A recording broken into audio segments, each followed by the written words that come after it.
dans le Seigneur, vous allez colanda biso partout où vous allez d'apprécier monter la Congolais sur Massia. Les alliés à Bino, les pasteurs élisés de l'église Assemblée missionnaire de la Bonne Nouvelle à Mibon, Basalemba.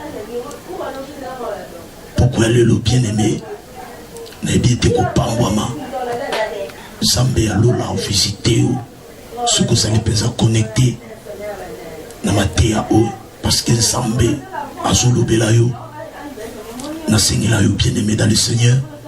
Vous allez peut-être contacter, vous allez peut-être connecter dans le Koloba. Vous allez peut-être distraiter Olanda nini oyo molimo na Nzambe alinga talisa yo yamuna nyoso tokanyimiso tozobondela osanta lola na tiki tango na maboko na yo na sengi o banda na biso prédication okoba posukisa na biso matea oyo sala lipambo lipona ndeko moko o asakolanda biso na kombo na Yesu Kristo. Oui, bien aimé dans le Seigneur, thème la biso tout sur le Dieu d'Abraham, le Dieu d'Isaac, le Dieu de Jacob. Na thème tout sur le Dieu d'Abraham, le Dieu d'Isaac, le Dieu de Jacob, tout sur le Sambe oyo atambola kina Abraham, Sambe oyo atambola kina Isaac, Sambe oyo atambola kina Jacob. Oui, bien aimé, Bible ezotali sabiso bansambe ebele. Mais parmi bansambe nyonso Bible ezotali sabiso le seul vrai Dieu, le véritable Dieu, le Dieu tout puissant, c'est le Dieu d'Abraham, le Dieu d'Isaac et le Dieu de Jacob. Bato nyonso batambola na ye ba expérimenta puissance na ye.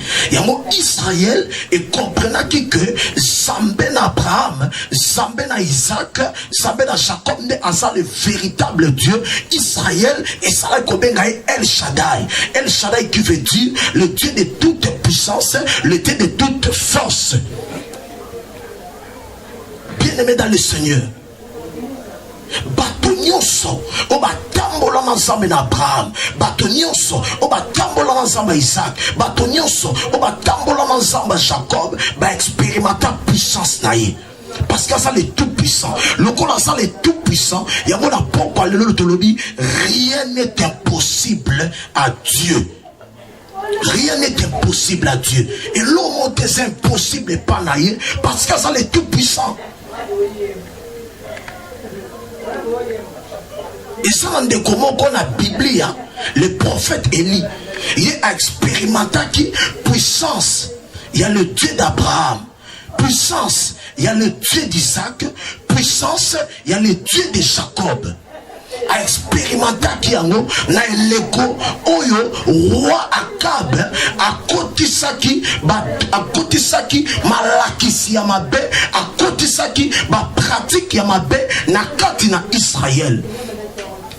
Bible sur le roi Akab a entraîné peuple Israël pour que peuple Israël babanda ko adorer Baal, babanda ko gumba mais la Baal. Élie a poussé les bossois Akab à reprocher en face. Alors nous avons troublé peuple ensemble, nous avons troublé peuple et ensemble d'Abraham. Au côté si peuple n'a qu'à dire confusion. Et ce est dans les soutes, nani Zambé à solo. Est-ce que Baal n'a zali Zambé à solo? Tout Zambé d'Abraham, Zambé d'Isaac, Zambé de Jacob n'a zali Zambé à solo. Et ce est dans les soutes, nani a zali tout puissant. Est-ce que ça Zambé d'Abraham, Zambé d'Isaac, Zambé de Jacob, tout peut zali Baal? Et il y a le bi, loko le soye banate, le lo et sengeli makambo salanini et yebana. Tu es ba nani asali le tout puissant, nani asali Zambé à solo. Et il y a yebisi peuple, alors soki Baal n'a sali Zambé à solo, boranda Baal. Mais soki sali le Dieu d'Abraham, le Dieu d'Isaac, le Dieu de Jacob, l'Éternel, n'a sali Zambé à solo, bokolanda ye. Et il y a proposé boy. Alors il lokola. Et ça va prophète à Baal Basawa. Basawa nombre 450. Ngana kanga moko. Lelo. Tozo talisa. Zambé nini oya sali ya solo. Baso tange la biso. 1 Roi chapitre 18. Verset 23. 1 Roi chapitre 18, à partir du verset 23.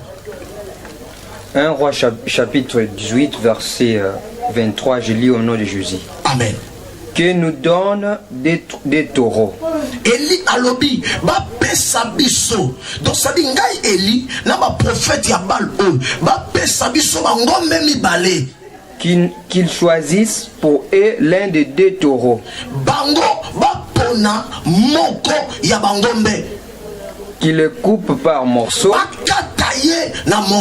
et qui le place sur le bois sans y mettre le feu. Bien nous comprendre que Eli a talisa puissance à le Dieu d'Abraham. Eli a talisa que rien n'est impossible et pas y a Zambé na Abraham, Zambé na Isaac, Zambé na Jacob. Eli a talisa que Zambé ya Lola ndazali Zambé ya solo. Alobi bazwa ba prophète à Baal bazwa o ezali ngombe moko batia na moto bazwa ngombe moko batia na koni mais batia moto te. Toki mon frère. Et moi je préparerai l'autre taureau alobi ngai pe na kozwa ngombe moko et je le placerai sur le bois sans y mettre le feu. Toki l'homme de Dieu. Puis invoquer le nom de votre Dieu. Et moi j'invoquerai le nom de l'Éternel.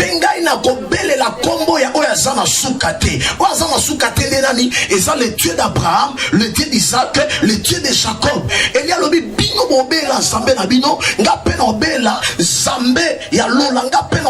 Éternel. Le Dieu qui répondra par l'épée, c'est celui-là qui sera Dieu.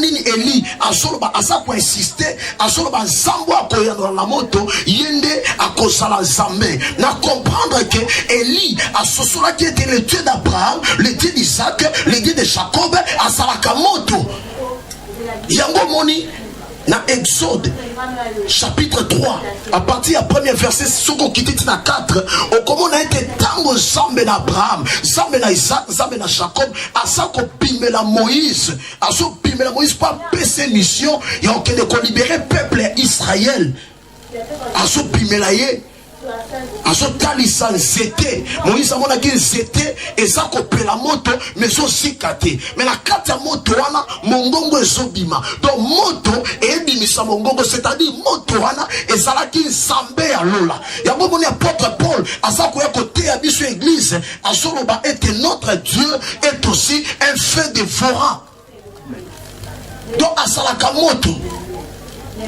Elia comprenait que awa ceux qui te beleli Zambé, ceux qui n'a beleli le Dieu d'Abraham, le Dieu d'Isaac, le Dieu de Jacob, moto ko sala nini et kokita parce que bête azalaka pe moto. Ya mo bébé soba il fait de ses serviteurs de flammes de feu. A comme ça va ça les moto pourquoi? Parce que yemo passe à la moto.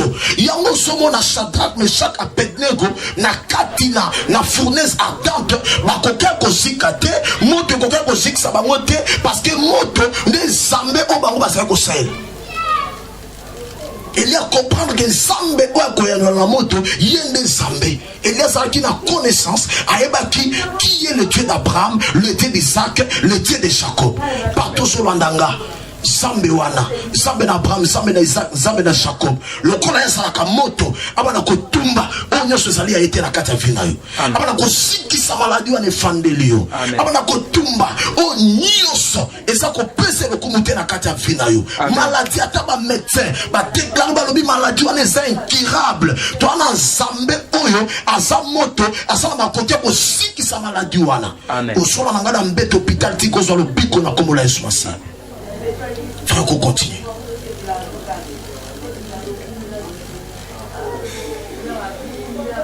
Tous continuer. Et tout le peuple répondit en disant c'est bien.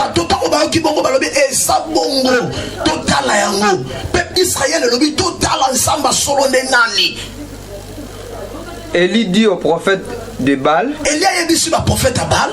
choisissez pour vous l'un des taureaux préparés préparez-le, les premiers. Boswa bino bobanda bato liboso. Boswa moko ya ngombe bobongisa ye. Car vous êtes le plus nombreux et invoquez le nom de votre Dieu. Mais je ne mettais pas les faits. Ils prirent le taureau qu'on leur donna et leur préparèrent et ils invoquèrent le nom de Baal depuis le matin jusqu'à midi en disant: Baal, réponds-nous.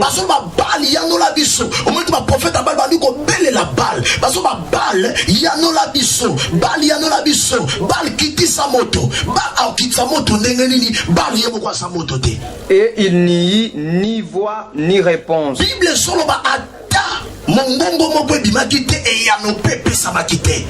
Et il sautait devant l'autel qu'il avait fait. À midi, Élie se moquait d'eux et dit, criez à haute voix, puisqu'il est Dieu. Il pense à quelque chose où il est occupé, il est en voyage.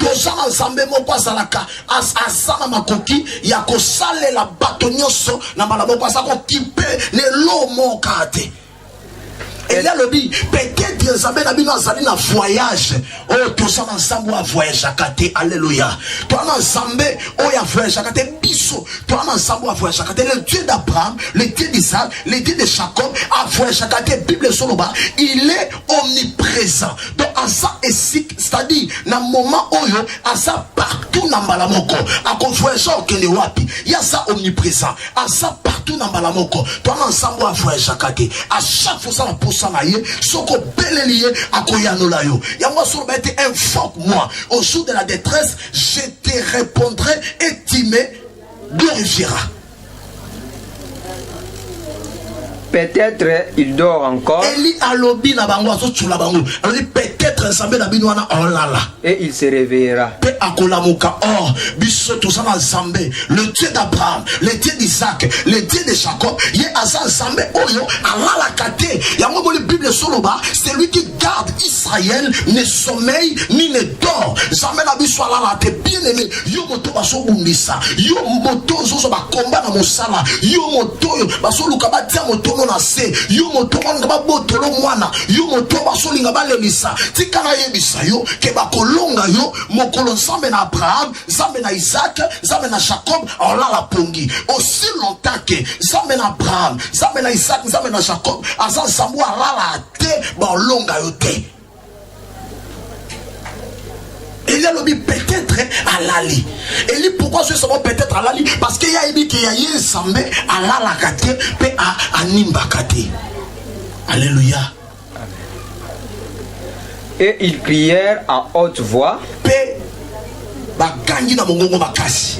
Et ils se firent selon leur coutume des décisions. Avec des épées et avec des lances,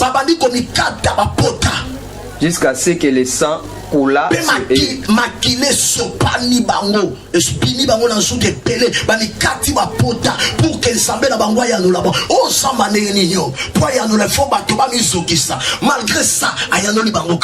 lorsque midi fit passer, ils prophétisèrent jusqu'au moment de la présentation de l'offrande. Et il n'y eut ni voix, ni réponse, ni signe d'attention.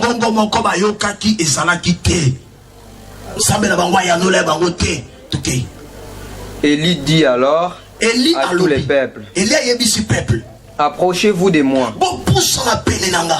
Tout le peuple s'approcha de lui et Élie rétablit l'autel de l'Éternel qui avait été renversé. Élie a rétabli l'autel, a rétabli Tumbelo ou Ekweyaki. Il prit 12 pierres d'après le nombre des tribus de Jacob. Ensuite 12 pierres. a eu 12 pierres d'après le nombre des fils de Jacob. Oh, Elia comprenait que l'alliance, oh, Zambe ya Lola, a salaki na Abraham. A ebisa ki Abraham ke ngai Zambe, na kosalama ba kitani na yo. Elia comprenait que esika nyonso ba kitani ya Abraham bazali, Zambe ya Abraham a kitakawana pe a salaka miracle. Lokola ya lingaka belela, le Dieu d'Abraham, yango atiaki 12 pierres, où est-ce qu'on représentait les descendants d'Abraham, où est-ce Israël, les 12 tribus d'Israël. Et il bâtit avec ce pierre un autel au nom de l'Éternel. Il fit autour de l'autel un fossé de la capacité de 2 mesures de semences. Rapidement, l'homme de Dieu. Il arrangea le bois, coupa les taureaux.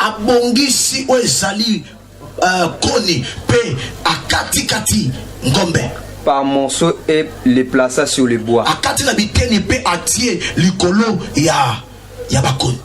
Puis il dit, remplissez d'eau 4 cruches et versez-les.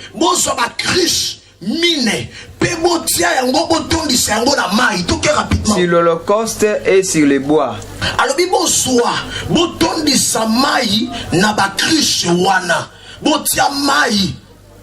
Pe bo sala nini bo renverser yango bo sopa yango na bakon Elia lunga talisa ke elo mo Isaac impossible était et pas Nzambe na Abraham, Nzambe na Isaac, Nzambe na Jacob parce que asa le tout puissant. Alors bi bo soa mai bo tia na ba krish mine pe bo sala nini bo sopa likolo ya bakoni pe likolo ya holocauste o sali mbeka toke. Il dit, faites-les une seconde fois. Et ils le firent une seconde fois.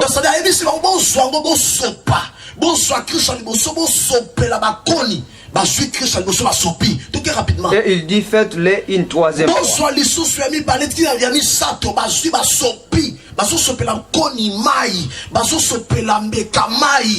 Et ils le firent une troisième fois. L'eau coula autour de l'autel. Et l'on remplit aussi d'eau les fossés. Au moment de la présentation de l'offrande, Élie le prophète s'avança et dit, Élie le prophète a poussé un peu à l'obi. Éternel Dieu d'Abraham, le Dieu d'Abraham, d'Isaac et d'Israël, que l'on sache aujourd'hui que tu es Dieu en Israël, que je suis ton serviteur et que j'ai fait toutes choses par ta parole. Réponds-moi, Éternel. Réponds-moi afin que ce peuple reconnaisse que c'est toi l'Éternel qui est Dieu.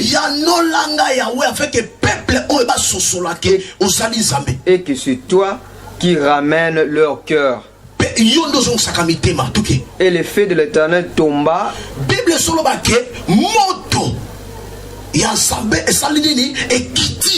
Et il consuma l'holocauste,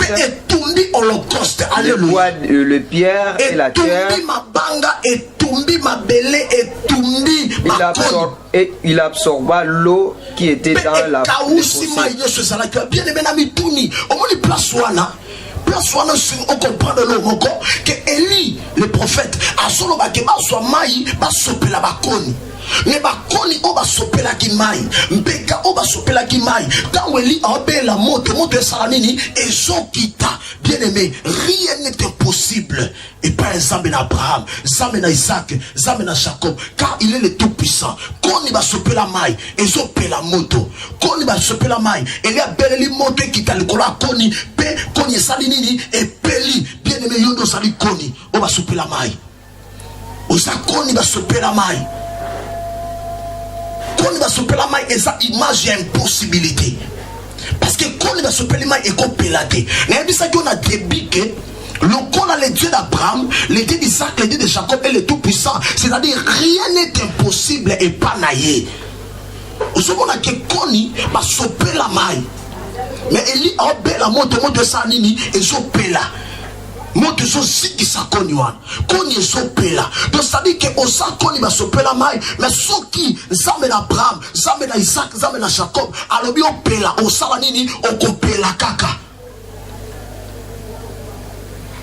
Balobi okobota te, osa koni ba sopela mai. Parce que moi si on longola ba trompe akobota te selon la médecine.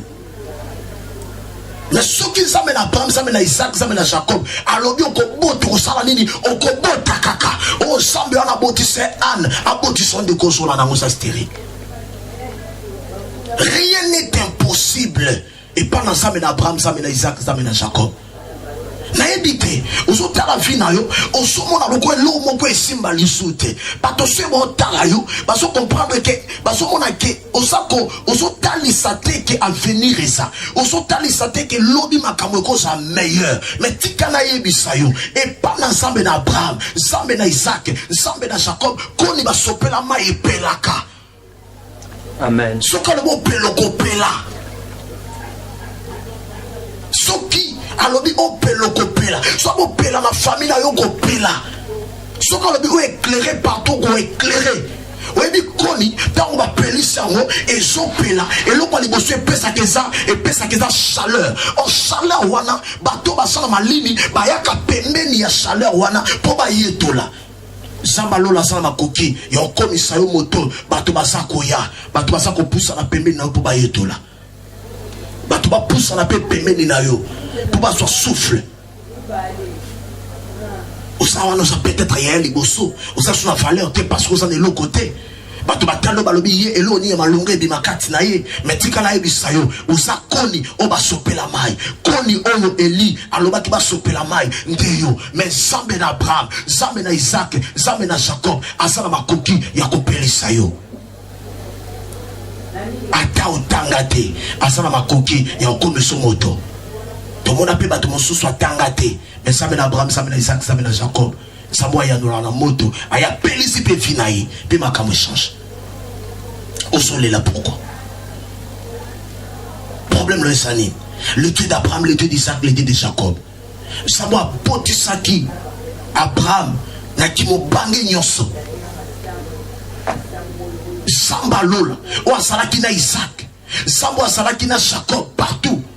Jacob a solo batawa so bimanda ko ya laba asoba soki na salaki na samba batata na ngate na lingaki na bimama boko pamba Jésus alors bien de soki na salaki na samba batata na ngate na lingaki na bima maboko pamba na ndako laba et puis comment là-bas a nyokola ki Jacob mais le kola Jacob a salaki na samba na Abraham a salaki na samba na Isaac. Si je n'avais pas pour moi le Dieu de mes pères, tu allais me retourner à vide. Parce qu'à comprendre qui intention à ma belle là-bas, il y a qu'on faire souffrir, il y a qu'on changer le salaire, il y a qu'on baisser les à la place à Rachel. Tikana ebisayo en Jésus-Christ. Zambe na Abraham, zambe na Isaac, zambe na Jacob, a comme une paix zambe na moto sur l'andanga.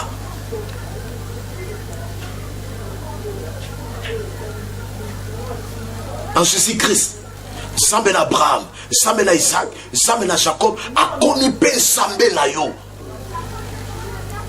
Parce que le nom Israël,